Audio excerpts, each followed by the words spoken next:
toute l'actu sur Monaco Menton avec Frédéric Plat. Bonjour, un tout petit peu moins bien la météo pour aujourd'hui, mais malgré quelques passages nuageux ou un léger voile, c'est bien l'impression de beau temps qui va l'emporter ce mardi sur Monaco et les Alpes-Maritimes.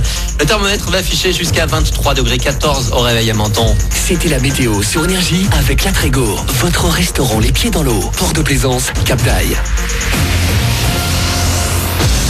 Les nouvelles mesures anti-Covid appliquées depuis hier soir dans une dizaine de grandes villes françaises, mais aussi chez nous, pas seulement à Nice, mais à l'ensemble des Alpes-Maritimes. Fermeture anticipée le soir notamment pour les bars, fermeture aussi des salles de sport et autres clubs de fitness. Le préfet a expliqué hier soir le pourquoi de cette décision généralisée. Pour les salles de sport, vous savez bien que, sauf quelques rares indépendants, ce sont des chaînes de sport quand vous prenez votre abonnement. Admettons qu'on ferme telle chaîne, bien sûr Nice à vous, moi qui aime le sport, peut-être comme vous, peut-être que si vous avez le temps, vous sortirez plutôt du boulot pour aller à la salle de Cannes ou Tantibes qui, elle, est ouverte. Enfin, ça vous ferait pas peur si vous avez vraiment envie de faire votre sport. En tout cas, moi, ça me ferait pas peur. Donc oui, il faut que cette cohérence globale, départementale, pour nous protéger et pour faire définitivement reculer ce virus. Les salles de sport et gymnases sont donc désormais fermées pour 15 jours, sauf pour les activités scolaires, les activités de sportifs de haut niveau. Vous pouvez aussi continuer de faire du sport en plein air. Pas de fermeture des piscines, mais c'est sans vestiaire collectif.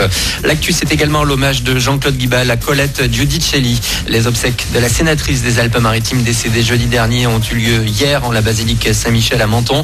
Son époux, maire de la ville, a parlé d'elle comme d'une guerrière au cœur tendre. De nombreux élus azuréens, mais aussi le prince Albert II de Monaco étaient présents à la cérémonie, ainsi que de nombreux amis et sa famille. On a découvert son sourire sur les avis de recherche. Victorine, une jeune femme tout juste majeure, a été retrouvée morte hier. Son corps était immergé dans un ruisseau à Villefontaine en Isère. Ses parents sont dévastés. Ils avaient donné l'alerte ce week-end, ne la voyant pas rentrer à la maison. Impossible de savoir ce qui a causé le drame pour l'instant. Il faut attendre l'autopsie, mais la police penche pour un acte criminel et pas un accident. L'actu, c'est aussi cette nouvelle qui va faire mal. 4 millions d'abonnés au gaz de ville vont payer plus cher à partir de jeudi. La hausse la plus importante concerne ceux qui ont un abonnement pour le chauffage, quasiment 5% de plus sur les factures. Un gros coup dur après 2 années de baisse. Ils vont vous faire craquer des chats, des chiens, des lapins. 3300 animaux, pour la plupart abandonnés cet été, recherchent une famille dans l'un des refuges de la SPA. Il y en a un petit peu partout en France, sûrement près de chez vous. C'est la fin du mois de l'adoption pour l'association. À Nice, la maison SPA est ouverte du mardi au samedi de 9h à midi et de 14h à 18h, 74 rue de France. Les infos et autres adresses sur le site officiel. Dans une semaine, on devrait se régaler. Initialement prévu au printemps et reporté à cause du coronavirus, c'est finalement en automne que va avoir lieu la finale nationale du championnat de France du dessert. Parmi 15 finalistes, 7 juniors, 8 pros, et il y aura Laetitia qui est chef de partie à la Chèvre d'Or à Aise. Elle va réaliser une gourmandise qui, à la préparation, peut un peu rebuter.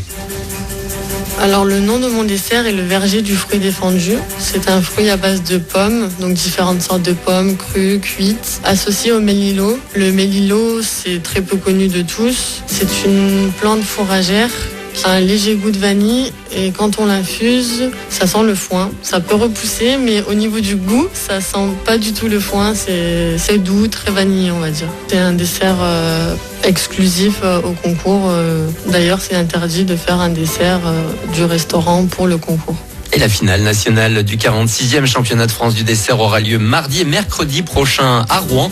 Face à Laetitia, d'autres finalistes qui viennent de Paris, Carcassonne, Chartres ou encore Perros-Guirec. Toutes les infos sur championnatdefranceDedessert.fr. Voilà pour votre actu, il est 8h35. Bon début de journée, bon petit déj. C'est Manu dans le 6-10.